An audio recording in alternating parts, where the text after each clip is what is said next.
So at this point, let's say I wanted dinner for that night.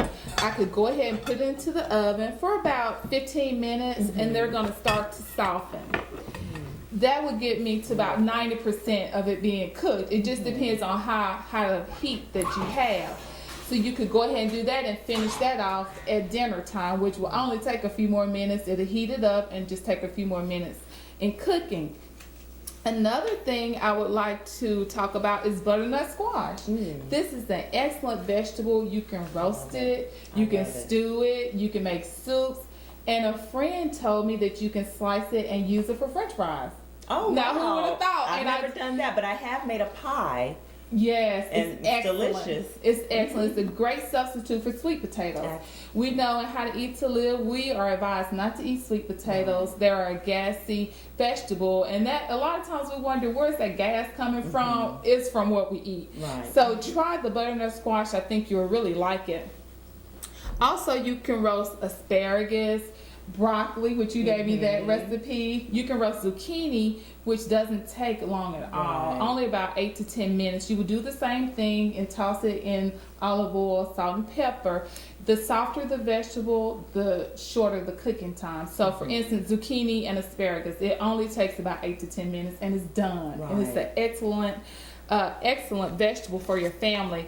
Another thing that I do is I may make more beets. So for the next night, we may have salad and soup, and I toss my roasted vegetables in with the tossed salad, and it gives a whole new aspect. Right. While we're on the beets, though, I would like to read from a book I have, a vegetarian cookbook, which is an excellent source. If you want to try to eat more whole foods, if you want to try to eat a healthier diet, I would say invest in a good book. And a lot of times you can find things on sale at the bookstore for, less than $10. Right. But in talking about vegetables, it says, ensure there's color in your diet. Beta carotene is just one of the carotenoids found in green, yellow, orange, and red vegetables. They help to enhance the immune system, which protect us against viral and bacterial infections and boost the body's ability to fight cancer and heart disease. So eating beets is a good step to take when we want to preserve our heart health. It really is. Yeah, they look good too. Yes, ma'am. Those are wonderful. Okay, our next question. I am getting married next year and I want to register for some good cookware. What do you recommend? Well, I'm sure if you watch the show, you know that we recommend stainless steel cookware. The Honorable Elijah Muhammad wrote in How to Eat to Live that stainless steel is the best type of cookware that we should use. We should never use cheap aluminum cookware that you can purchase at a dollar store, and you may think you're getting a bargain, but in the end, you really don't know what type of effect that's having on your body. Aluminum cookware is reactive, meaning that it reacts to the natural acids that are in food. That's why if you've ever cooked tomatoes, for example, in an aluminum pot, you'll notice they turn gray because they're reacting with the aluminum that's leaching out of that pot. So for that reason, we try to stay away from aluminum. Even cast iron. Cast iron, a lot of people think, well, I can get my iron from my cast iron pot. Well, there are better ways, more helpful ways to get iron in your diet.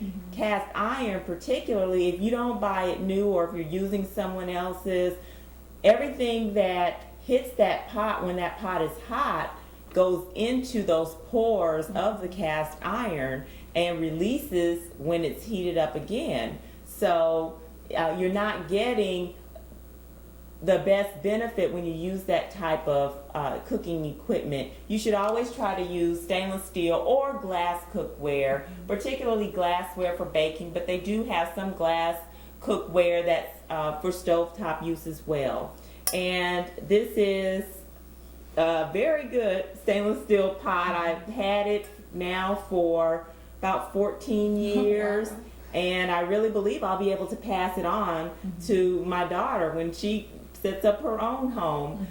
It's a very high quality cookware. It's because stainless steel is not a good conductor of heat, and aluminum is. The outer portion of the pot is completely stainless steel, and I wouldn't use anything less than 1810 stainless steel. That's the ratio of iron to that's used in the making of the steel that produced that pot. And it's clad in aluminum because aluminum is a very good conductor of heat. So your good stainless steel pots will have a base of aluminum or maybe a base of copper. This actually has a sandwich of aluminum and copper, but that's just on the outside of the pan at the bottom to allow heat to be conducted evenly around that pan. I know sometimes you may think you're getting a bargain when you see some stainless steel pans that are on sale, and you go and purchase them and there's no cladding on the bottom. It's just flat on the bottom, and you can pretty much predict that you're going to have some burned food because it's not going to cook evenly. So invest in a good brand of stainless steel. Make sure when you register that you ask for all stainless steel items, from your bowls that you use to your knives, all of your serving utensils. And now is the perfect opportunity, since you are getting married, to ask for those things that will help you to be the best wife that you can be. That's so true. And on the cast iron skillets, I saw one that had been used for a number of years. The top portion has started to come off. So the bottom was just flat. It was really smooth. So where did that go? Where did that surface go? It went into whoever was eating that food.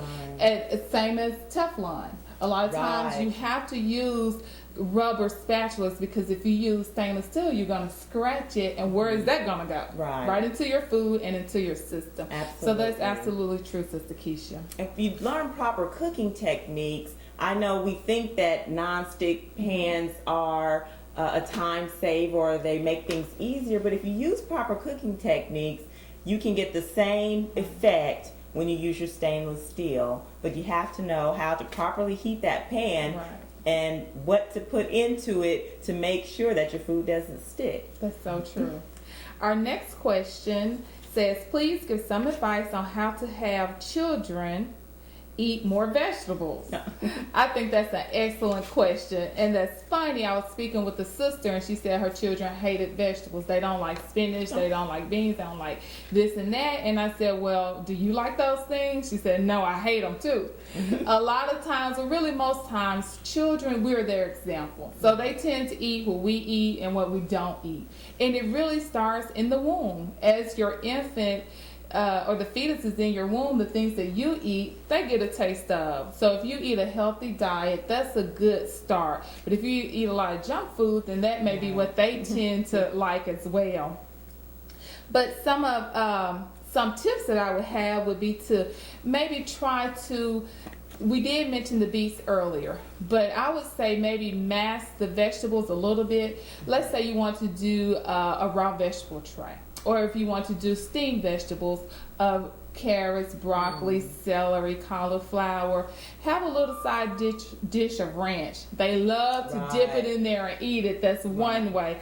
Another way is salads. Children love salads. They may not particularly like vegetables, but they think salad is something different. So have them participate in the meal. Maybe they can tear the lettuce leaves or ask them, what vegetable would you like today, and give them a choice. My nieces Miriam and Ayana, they love tomato, onion, and cucumber salad that's been marinated in a vinaigrette dressing. They absolutely love that.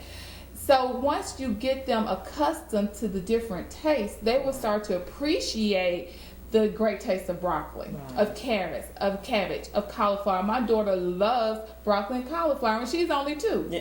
So even though when I started her on vegetables, if there were things that she didn't quite care for, I didn't stop. I would just try maybe a few days later. At some other time, I would just reintroduce it. And now she's a big eater. So those are some tips that I would say. Also, we made the bean soup a few shows ago. Now, who would think there are like 4 or 5 different vegetables in that bean soup? There's bell pepper, celery, onion, and garlic, but we pureed it, so it was all blended in. So you can't specify one thing from the Right. other. So that's a good way to maybe hide it for a minute. But I think that children, they follow our lead. So if we become healthier eaters, they follow right along with us. Right, absolutely. Those are some excellent tips. Okay, our next question.